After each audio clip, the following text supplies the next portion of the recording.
Aires. Bien, vamos a hablar de salud. Nos enteramos, creo que todos y todas, no sin preocupación, de un caso de sarampión. Cuando estas cosas ocurren, uno empieza a preguntarse, bueno, estamos ante la posibilidad de un brote, cuál es la medida que se debe tomar en estos casos. El brote se confirmó, el caso se confirmó en una niña de 2 años, residente del partido bonaerense de Vicente López. Se está indagando respecto a los esquemas vacunatorios. Vamos a estar hablando de eso y de tantas otras cosas con Teresa Varela, que es directora de epidemiología del Ministerio de Salud de la provincia de Buenos Aires. ¿Qué tal, Teresa? ¿Cómo te va? Gabriel Morini es mi nombre, estoy aquí en Radio Provincia de Buenos Aires. ¿Cómo andás? Hola, ¿qué tal, Gabriel y todos y todas? Buenos días. Bueno, contanos un poco, Teresa, qué es lo que se sabe de este caso, qué es lo que se ha podido rastrear. ¿Había esquema de vacunación? ¿No había esquema de vacunación en esta niña de 2 años? Sí, hasta el momento lo que sabemos, porque como bien dijiste, la investigación sigue en curso, el seguimiento está en proceso. Es una noticia muy reciente, es una nena de 2 años que comenzó con síntomas en los primeros días de julio, síntomas compatibles con esta enfermedad, que son fiebre y erupción en la piel. Y se sospechó la enfermedad y se tomaron las muestras y se llegó al diagnóstico de sarampión en el día de ayer. Esta nena estaba adecuadamente vacunada. Esta enfermedad requiere, para estar protegido, al menos 2 dosis de vacunación, pero por la edad esta nena tenía una sola dosis de vacunación. Ajá. Porque el esquema consiste en una dosis al año y otro al ingreso escolar. Claro. Por eso es esperable que aún vacunada esta niña todavía no esté completamente protegida o inmunizada. Así que en ese sentido es posible que una persona con buena vacunación a esta edad pueda correr el riesgo de tener esta enfermedad. Lo que garantiza la protección de una comunidad es que todas las personas tengan un adecuado esquema de vacunación. De esa forma limitamos la circulación de este virus. Que tiene la particularidad que es de los virus que afectan a las personas, el más transmisible de todos. De hecho, muchas veces cuando atravesamos la pandemia de COVID, la comparación es cuánto más transmisible es el virus de COVID comparado con el del sarampión. El sarampión es la enfermedad más contagiosa, podríamos decir. Es la enfermedad más contagiosa, se contagia por aire. A diferencia de COVID, que necesita ese contacto estrecho, esos 2 metros y al menos 15 minutos, que decíamos, en sarampión no es necesario. Si una persona con sarampión entra a una habitación, permanece, como puede ser una sala de guardia, durante la espera, y sale, puede contagiar a las personas que comparten ese ambiente un tiempo más, si ese ambiente no está adecuadamente ventilado y las personas no tienen barbijo. Así de contagiosa es la enfermedad. Por eso, todas las personas que tengan estos síntomas, independientemente de su estado de vacunación, tiene que ir al sistema de salud con barbijo, y el barbijo se tiene que sostener en espacios cerrados cuando se asiste a un centro de salud. Bien. Para evitar esas transmisiones. Okay. No es mi intención en lo más mínimo generar pánico ni nada que se le parezca, pero quiero saber cuánto puede agravarse la enfermedad. Habitualmente, en la mayoría de los casos, ¿cómo evoluciona la enfermedad? ¿O cómo evolucionaba, digamos, esa enfermedad altamente contagiosa, era propia de un mundo donde los esquemas de vacunación antisarampión todavía no existían, no estaban demasiado desarrollados? ¿Qué era lo que pasaba en ese entonces con el sarampión? Sí, es una enfermedad que puede evolucionar de forma grave en un número reducido de casos. Puede presentar complicaciones como neumonías, o sea, tener infecciones agregadas, porque la persona se torna vulnerable durante ese periodo de enfermedad aguda. Pero tiene muchas chances de evolucionar hacia una forma grave en personas con algún tipo de inmunocompromiso, que son precisamente las personas que no pueden vacunarse porque la vacuna no está indicada en ese grupo de personas, y también puede traer alteraciones fetales en personas que están cursando un embarazo.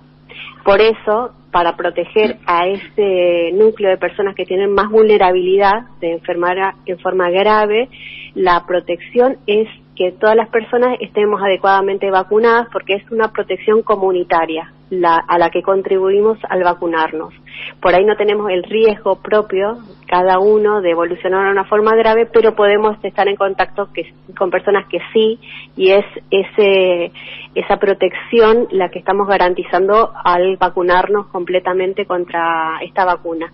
Y aprovecho para comentar que como es una vacuna que es para una enfermedad que está como olvidada porque hace un montón no circula entre nosotros, periódicamente se hacen campañas de vacunación para captar a mayor cantidad de personas que por ahí no completaron adecuadamente este esquema de vacunación, así que entre octubre y noviembre se va a estar haciendo una campaña de vacunación contra sarampión, rubiola y poliomielitis, que son enfermedades que necesitan estos refuerzos periódicos para sostener esta cobertura en la población.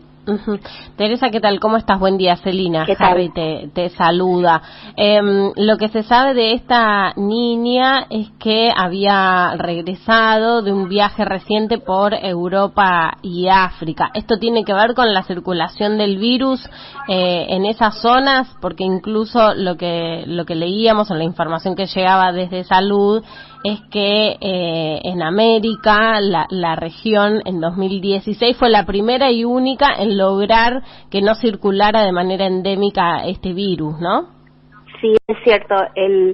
América como región es la única que tiene certificación de la eliminación de sarampión. No obstante, hay países que tienen circulación o decimos que tienen circulación o tienen circulación endémica cuando pasa más de un año y se siguen registrando casos en un territorio.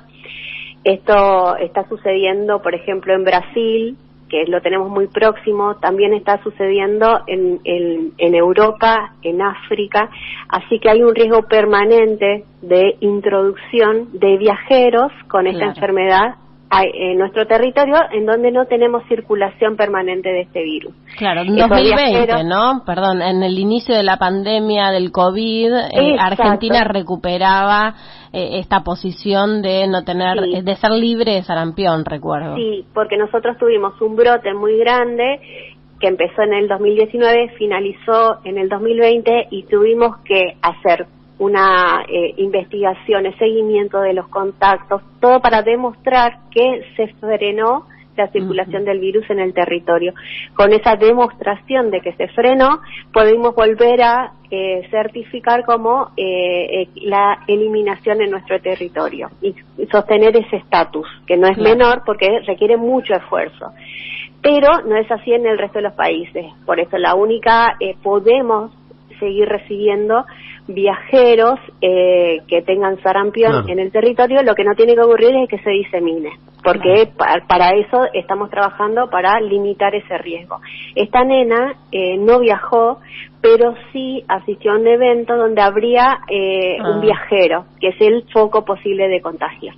Así que en esta investigación epidemiológica estamos y tenemos que garantizar que todo el circuito de contagio esté adecuadamente abordado para limitar la propagación. Bien.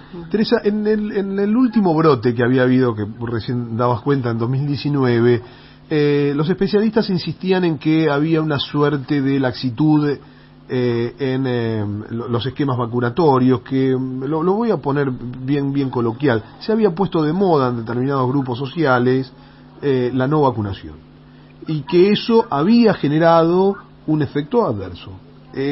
Efectivamente fue así. Esto se comprueba. ¿Y qué pasa con ese tipo de recomendaciones? Yo creo que hay un antes y un después en la pandemia al respecto, ¿no? De las lógicas antivacunatorias, pero ¿qué está pasando? Hay algunos segmentos que efectivamente van creciendo en ese ánimo no vacunatorio, generando riesgo. Por suerte, la Argentina como país tiene una tradición de vacunación, y la provincia en particular también. Hay una enorme proporción de la población que adhiere a la vacunación. Estos grupos que por diferentes razones no adhieren a la vacunación no tienen un peso sustantivo para modificar nuestros indicadores en este momento. No es un riesgo sanitario. Seguimos trabajando porque las vacunas que forman parte del calendario de vacunación tienen las características y por eso son elegidas de ser seguras. Están adecuadamente demostradas, como esta vacuna contra el sarampión es una vacuna tradicionalmente utilizada. Se continúa trabajando en eso, pero no es la razón principal por la que han descendido las coberturas de vacunación en la comunidad.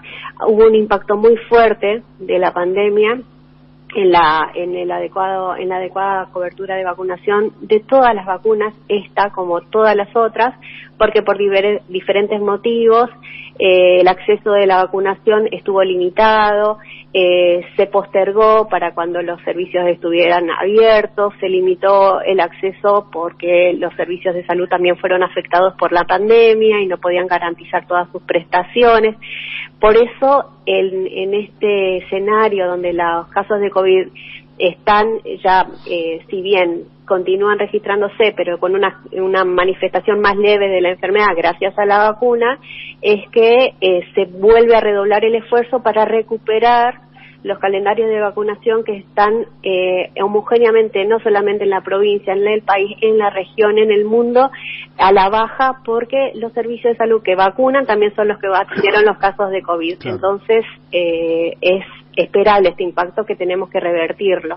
Bien. En ese caso, los grupos antivacunas no es la principal explicación para ese descenso. Muy claro.